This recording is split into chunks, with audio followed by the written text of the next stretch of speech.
കേന്ദ്ര സർക്കാർ കഴിഞ്ഞ ബജറ്റിലൊരു പ്രഖ്യാപനം രാജ്യത്തെ യുവതിയുവാക്കളെ വല്ലാതെ ആകർഷിച്ചിരുന്നു.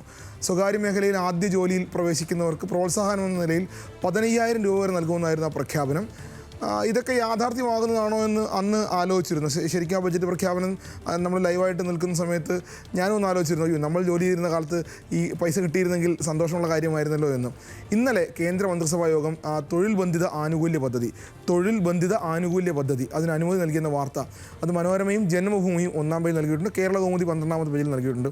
ഒരുപക്ഷെ വലിയ വാർത്തയാണ്, ഒരുപാട് ആളുകളെ സംബന്ധിച്ച് സന്തോഷമുള്ള കാര്യമാണ്. ആദ്യമായി ഈ സ്വകാര്യ ജോലിയിൽ പ്രവേശിക്കുന്ന ആളുകളെ സംബന്ധിച്ച് എന്താണ് ജോലിയിൽ കയറിയാൽ ജോലി സ്ഥിരതയുണ്ടോ, ശമ്പളം എത്രയാണ്, ശമ്പളം എത്ര കിട്ടുമെന്നൊക്കെ ആശങ്കയുള്ള കാര്യമാണ്. പ്രത്യേകിച്ചും ചെറുപ്പക്കാരെ സംബന്ധിച്ച് വലിയ സന്തോഷമുള്ളൊരു വാർത്തയാണ്.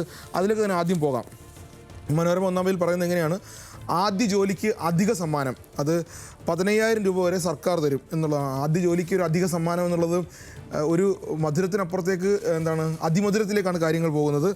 2 ഗഡുക്കളായിട്ട് നേരിട്ട് ബാങ്ക് അക്കൗണ്ടിലേക്കായിരിക്കും അത് വരിക. തൊഴിൽദാതാവിനും ആനുകൂല്യമുണ്ട്. ഏതാണ്ട് 99,446 കോടി രൂപയുടെ പദ്ധതിയാണ്.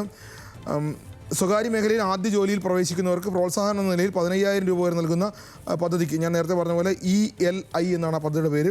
അതിന് കേന്ദ്ര സർക്കാർ അനുമതി നൽകി.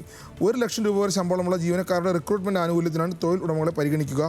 50 ജീവനക്കാരിൽ താഴെയുള്ള സ്ഥാപനങ്ങൾ കുറഞ്ഞ 2 പേരെയും അതിന് മുകളിലുള്ളവർ 5 പേരെയും അധികമായി എടുക്കണം. അങ്ങനെ വളരെ വിശദമായി പോകുന്നു. എന്തായാലും ആദ്യ ജോലിക്ക് അധിക സമ്മാനം സന്തോഷമുള്ള കാര്യമാണ്. മാത്രമല്ല, എപ്പോഴും നമ്മൾ ആലോചിക്കാറുള്ള കാര്യമാണ്, ഈ ബജറ്റിൽ പ്രഖ്യാപിക്കുന്നതൊക്കെ നടക്കാറുണ്ടോ, അല്ലെങ്കിൽ അതെവിടെയാണ് നടക്കുന്നത്, എങ്ങനെയാണ് നമ്മളുടെ ജീവിതത്തിലേക്ക്, എങ്ങനെയാണ് അനുഭവത്തിലേക്ക് അത് വരിക എന്ന് ആലോചിക്കാറുണ്ട്. ഒരുപക്ഷെ ഇതൊരു വലിയ ഉദാഹരണമായിട്ട് കാണേണ്ടി വരും.